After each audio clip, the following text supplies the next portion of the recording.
Hello and welcome to the November edition of Made in Lincoln UK. This is a social interactive documentary video magazine reflecting and promoting Lincoln District life and events.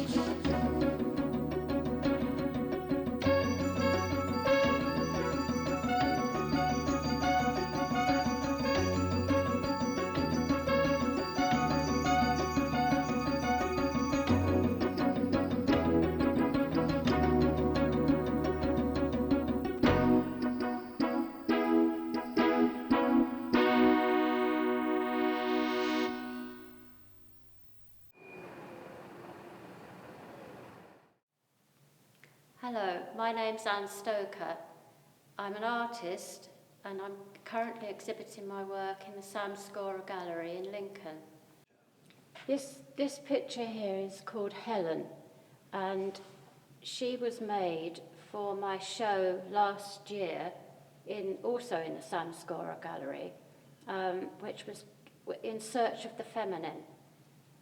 And as you can see from the work, I mix media. I use charcoal and pastel, and then I paint over with gesso, and then I work into the gesso surface. I arrived at that. I'm essentially interested in mark, line and pattern, which is I find is what drives my work. This piece was also made for my show last year, and she's called Sophia, Woman of Wisdom. In actual fact, it's Vivienne Westwood. Nobody has actually spotted that before, but I chose her because she is quite an outspoken lady and the top of her field. She also is made in the same way as Helen, but she's made on paper, whereas Helen is made on board. And this last piece, this is my most recent work, and this one is called Tear. And again, she's made in the same way. But instead of using charcoal, I've used graphite.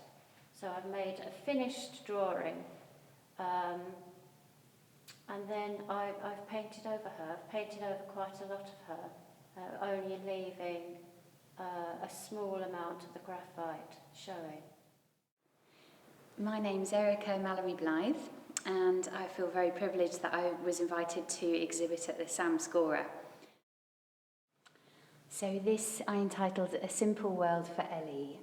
Ellie is short for Aurelia, who's my daughter, and this was from that photograph when she was 6, where I just love the expression it captured. It's kind of a little mixture of anxiety and excitement, I think, but she's a child full of excitement and can be very cheeky, so hopefully this reflects that.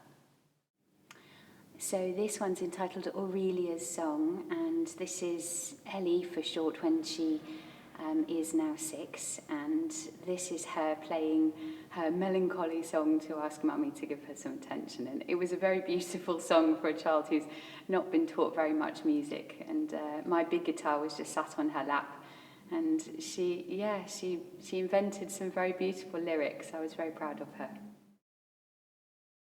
A young Native American girl who, you can see a change across the picture, and I wanted to reflect who she had been and who she'd been forced to become. So you can see on one side that her hair is cut, and that was the inspiration for that one.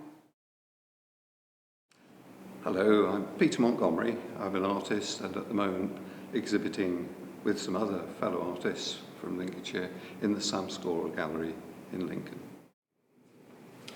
I'm an ornithologist as well as a painter and travel all over the world drawing and painting. And about 10 years ago, we had some friends said they were going on safari to East Africa, and would I like to join them? And it was absolutely stunning. Although you're there to study the birds, you see all the other wildlife as well. And this is just one of a few of the paintings that are left from that series. And these are zebras and wildebeest on the Masai Mara in Kenya. Yeah, hello, I'm Lynn Dancer, and I'm exhibiting 3 paintings at the Sam Scorer Gallery in Lincoln. It's a wonderful gallery and a great opportunity for us artists to be able to show our work. Well, this, I hope you can see, is a self-portrait. If you can't see the self-portrait, I have failed miserably.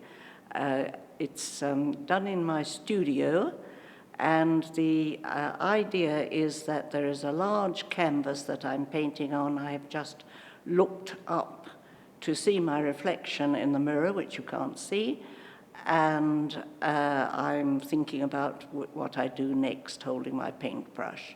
In the corner is a spider's web. I hope you can see that, because that's a very important bit of the picture, as I never sweep up. This is a young girl who posed for me. She's very young, about 14, wearing the big gypsy earrings. I'm proud of the background, which started off as a sort of garden and then gradually became more indistinct and abstract, and I think it sets off the girl very well. This is a character study of somebody that I know who's an outdoor man. So I painted in the stable around him, and I think it's intended to be semi-humorous. He was a lovely man and loved horses and all the outdoors. Hello, my name's Jo, here at the Sam Scorer Exhibition Gallery today with my work of 3 pieces of pet portraits, which I've been doing for a couple of years now, and I'm very happy to exhibit here today. So this piece is a loose watercolour study of a red Labrador called Hunter. I'm trying to focus on picturing character in the eyes and the nose, and some nice layering of the watercolours to sort of create the texture of fur. Quite a quick study, this one. Only took about sort of 4 hours from start to finish. So this again is the same subject, a red Labrador. However, this one is rendered in graphite pencil, so no colour. So the whole aim is to create emotion. A lot more detail in this, again, in the eyes, detail in the nose as well. It's a lot more sort of looking at tones in this one, rather than colour and texture. This is a lot smaller, a lot more compact, and has worked really well, I think, for a graphite pencil study. So this was the 3rd piece of the exhibition, done in acrylic on canvas, on a deep edge canvas. Really fun to paint with acrylics. You can layer up the textures, layer up the fur. And with it being larger as well, there was the chance to get a lot more detail in the eyes and the nose, so catching a lot of reflections and colours. Really happy with the finished piece with this one. I think it's got the character really well of the red Labrador once again. Hello, I'm John Gray. I'm an artist, and part of my Edinburgh series of paintings are on show here in Lincoln at the Sam Scorer Gallery. This is a painting based on the story of Bowd Joseph, who was a famous Edinburgh character back in the 1600s. During that time, Edinburgh mobs were a thing of everyday happening, and the council had a great deal of trouble trying to control them. But amidst all this chaos, one person emerged, a guy called Bowd Joseph, and he was able to muster a mob at the flick of his fingers or disperse a mob at the flick of his fingers. So he was always being used by the council in order to disperse mobs. This is one called Cowgate Bickers. It was inspired by the fire in Edinburgh in 2003 or 4, I think it was, that burnt quite a lot of the old town down.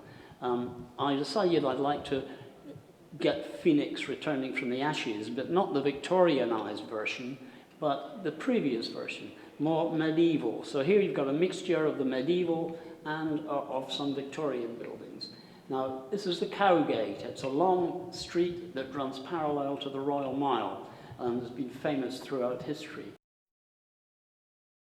This one's called Queensberry House, and the main building in the front is how it might have looked way back when they were having the union of the parliaments between England and Scotland. And it wasn't a very popular idea in Scotland. They'd rather have kept their own law-making devices to themselves. However, Queensberry, the fellow in the front there, the Duke of Queensberry, holding the staff, he was a main force in convincing the Scots to sign the Treaty of Union. Oh, hello. My name's Lynn Lovett. I'm showing 3 pieces of my work at a mixed exhibition at the Stoker Gallery in Lincoln. I'm a ceramic artist and a painter, and I've brought 3 pieces of ceramic work today. They're portraits of heads. This one now is the white woman. She's actually called Woman. She's made of clay, stoneware clay, coiled like a coil pot. And she has no glaze on, just a little bit of slip that I put on to make her a bit whiter. This one is, I call her Young Girl. She is also a coil pot, and she's painted with a black slip, which actually comes out brown in the kiln, and I've cut patterning on her dress. This one is called Woman with Headband, and it's much smaller than the other 2, also coiled, also painted with black slip, but because the clay itself is slightly darker, the black slip looks blacker than the previous one that I showed you.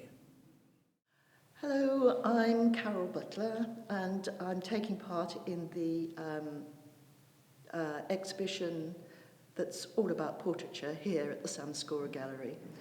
I've been painting for most of my life. I have a little studio across the road from here, and very involved with the art world in Lincoln.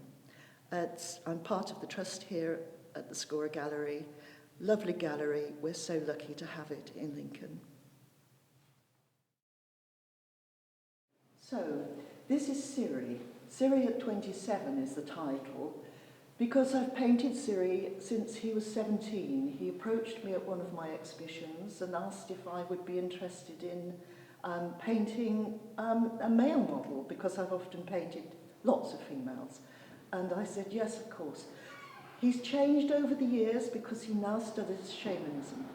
And this painting, watercolour, was done for an exhibition I held about 5 years ago called Tattoo. And you'll see his wonderful tattoo. The way I do watercolour is just to put the paint on, water on, and just walk away and see what happens, to get it as loose as I possibly can. That's my aim, is to try and work looser and looser. Difficult when you're doing watercolour, difficult when you're doing a portrait. It's a challenge, and I love it.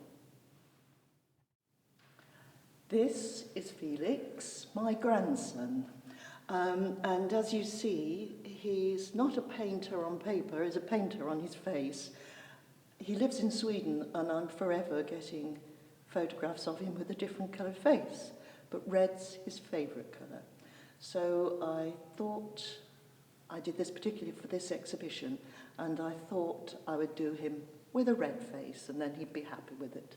So again, it's watercolour, and I suppose the trouble I had was trying to make the watercolour look like face paint rather than like watercolour painting. But I hope it looks like face paint rather than blood or jam. I hope it does. Hello there, I'm Sara Webb. Been a practicing artist for 30 years, and I'm exhibiting in the Face the World exhibition at Stoker Gallery in the fabulous city of Lincoln.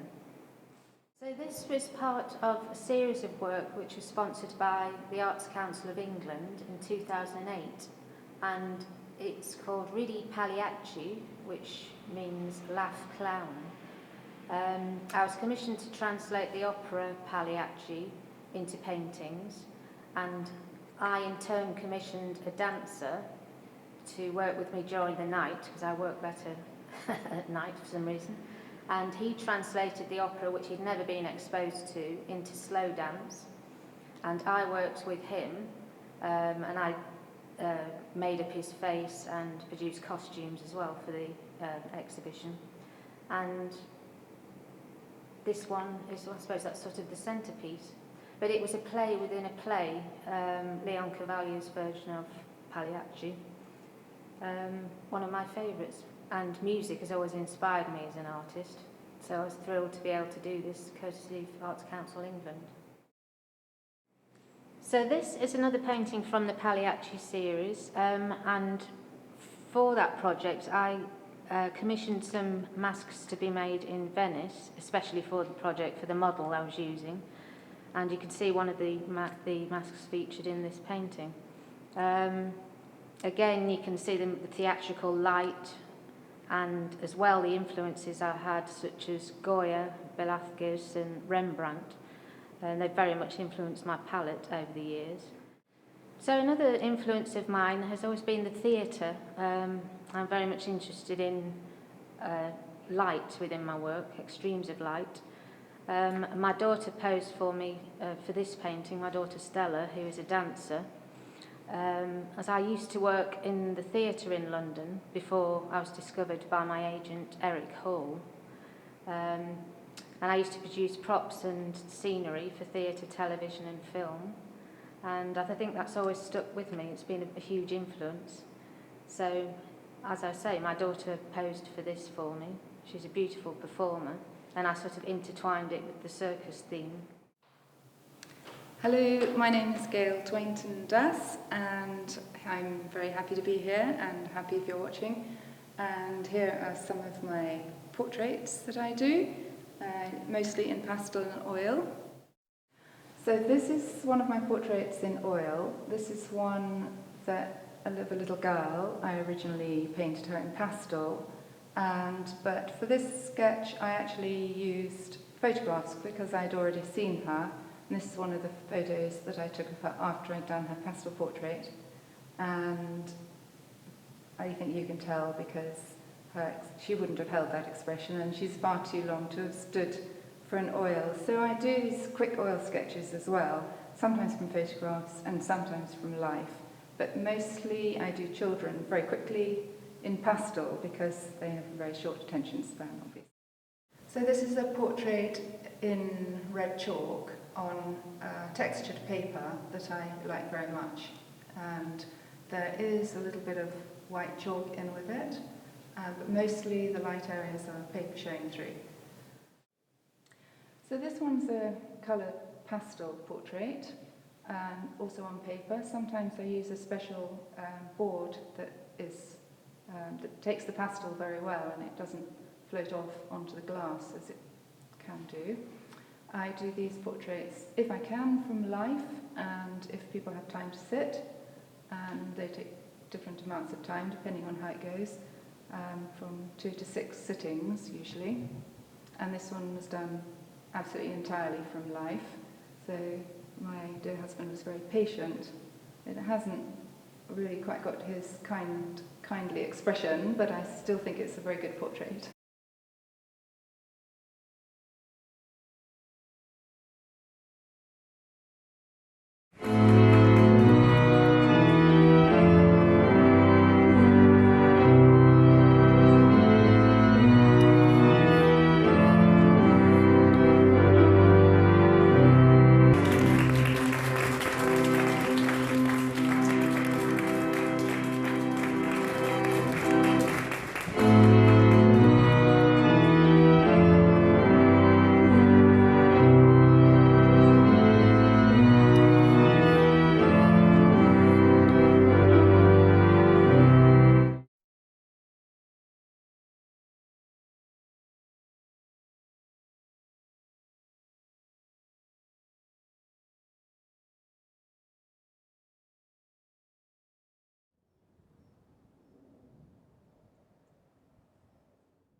Right, hello, my name's Graham Ford and we're here at Ellis Wind Mill in Lincoln.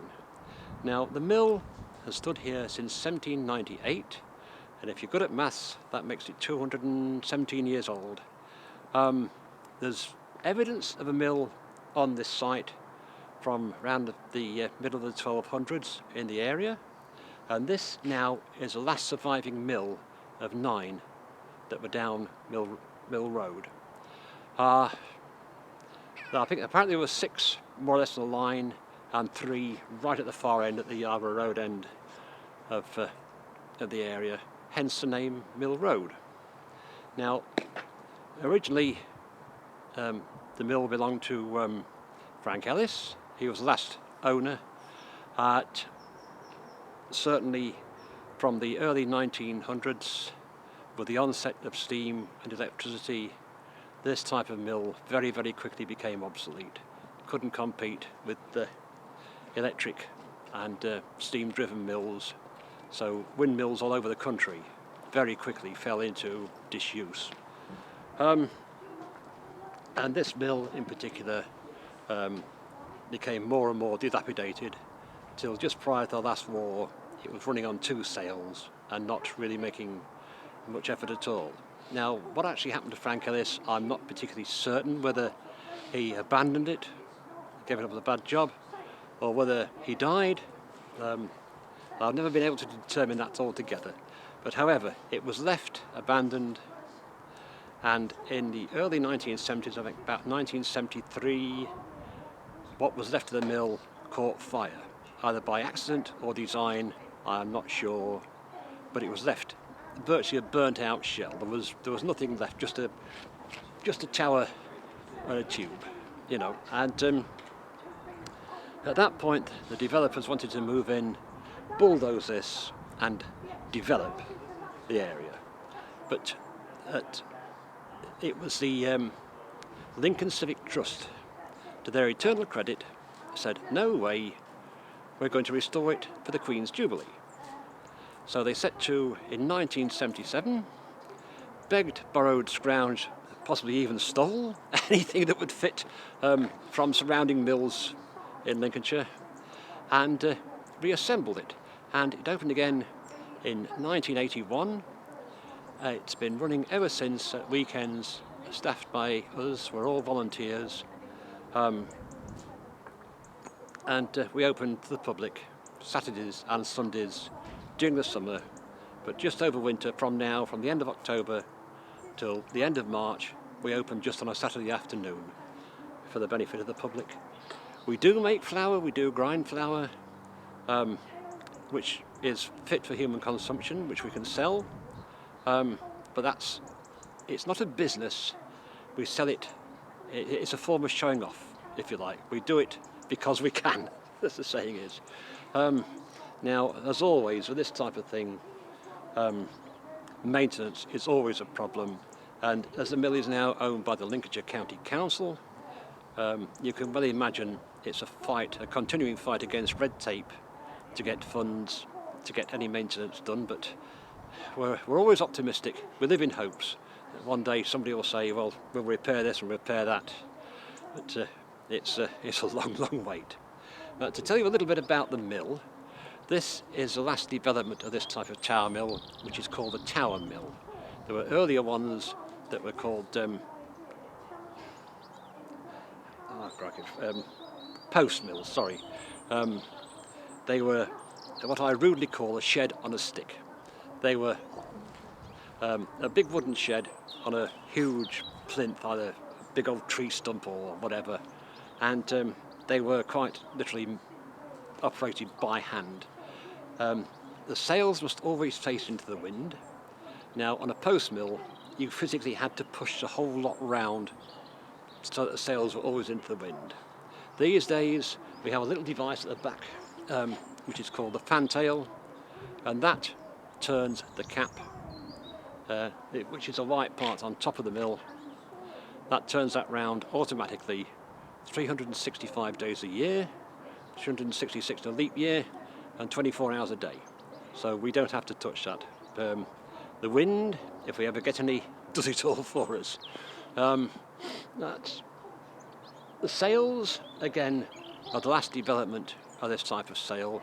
The very, very early ones were a wooden frame with canvas, and the miller had to bring each sail down where he could work on it, unfurl as much canvas as he thought he needed to turn the mill, so he probably had an hour's work to set the mill up before he could even start his day's business.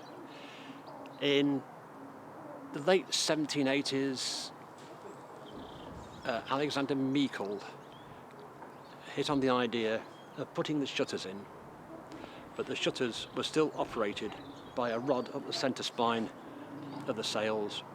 So each sail had to be set, the shutters had to be set at any given angle, and in the early 1800s, about 1825, a chap called Cubitt hit on the idea of doing it automatically, where it's all operated by a double loop chain, and by pulling on that chain we could open the shutters or close them at will. So that meant in the mornings the miller had to come out, or needed to come out, take the brake off, pull on the chain, and if the wind was there, the sails would pick up automatically. And the big benefit of that was that if the wind got too strong, it would override the weight on the sails and blow them open, spill the wind out. Because we can't let it go too fast, otherwise it's likely to fall apart. Now then, I think my colleague's up there at the moment, so...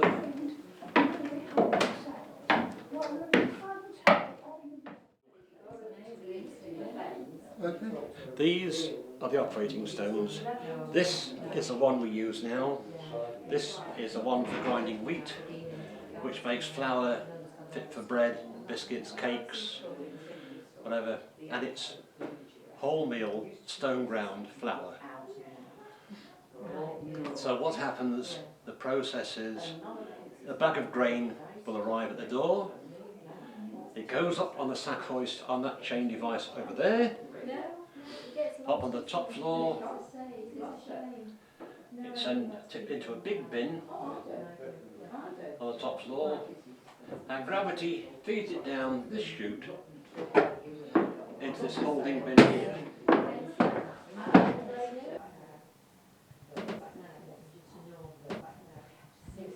The grain gravity feeds into this device here, and in milling language this is called a shoe. Mills, like everything else, have their own language. Why it's called a shoe, I don't know.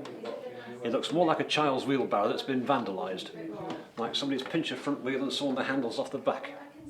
At the bottom of this shaft is a square, which knocks against the shoe and scatters a bit of grain down between the stones. Now then, the grain isn't crushed as it would be in a modern roller mill, it is sliced, like continually attacking it with knives or scissors, sliced and sliced and sliced till it produces quite a fine flour, and that in its turn gravity feeds down to the floor below where it's bagged up and ready for sale. In milling terms again, this is called a stone nut. So they have their own language, and if you look closely you will see it has wooden teeth. Now the basis of that is that three reasons, I think. First of all, easy maintenance. The tooth will shear one of these days. This timber has a slightly oily feel to it, so that provides a bit of lubrication. As you're well aware, metal to metal generates heat. Flour dust can be flammable. In a very confined space, it can even be explosive. So anything that reduces friction, anything that reduces a fire risk has to be a good thing. And thirdly, I think it acts a little bit like a shock absorber, because metal to metal gives a bit of a rumbling and a bit of shaking, and over time that would compromise the structure of the mill. You start shaking the brickwork out and what have you, and that little bit of effort from the wood just takes the worst of that shock and rumbling out. And bear in mind that all the gears in here are Victorian, and no matter how good the Victorian engineers were, they They can't make a circle like we can today with a modern CNC controlled machine.